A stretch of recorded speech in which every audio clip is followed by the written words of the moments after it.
আসসালামু আলাইকুম রহমতুল্লাহি ওবারাকাতুহু। প্রিয় বন্ধুরা, ষষ্ঠ গণবিজ্ঞপ্তি নিয়ে একটি সুখবরও আছে এবং একটি দুঃসংবাদও আছে। ষষ্ঠ গণবিজ্ঞপ্তি নিয়ে সুখবরটি হচ্ছে আজকেই প্রকাশিত হতে পারে সেই কাঙ্ক্ষিত ষষ্ঠ গণবিজ্ঞপ্তি।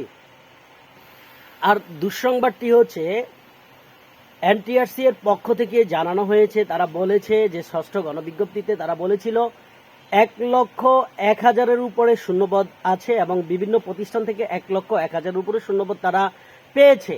কিন্তু এনটিআরসি এর চেয়ারম্যান মহোদয় বলেছেন তারা এটাকে যাচাই বাছাই করে এখান থেকে কিছু কমানো হয়েছে। দুঃসংবাদটি হচ্ছে প্রায় 11 থেকে 12,000 শূন্যপদ কম থাকবে, অর্থাৎ 90,000 শূন্যপদে ষষ্ঠ গণবিজ্ঞপ্তি হবে।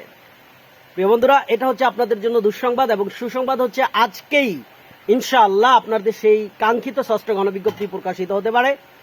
তবে আমি আপনাদেরকে বলবো, যারা ষষ্ঠ গণবিজ্ঞপ্তিতে আবেদন করবেন আপনারা একটু দেখে শুনে বুঝে শুনে বিভিন্ন স্যারদের পরামর্শ নিয়ে আবেদন করবেন, না হলে আপনিও কিন্তু পস্তাতে পারেন।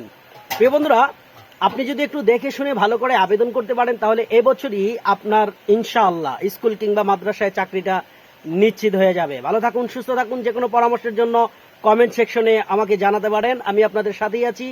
আপনাদের প্রিয় স্যার বা প্রিয় ভাই, সেই পুরাতন H M Ibrahim Nahid sir. ভালো থাকুন, আল্লাহ হাফেজ।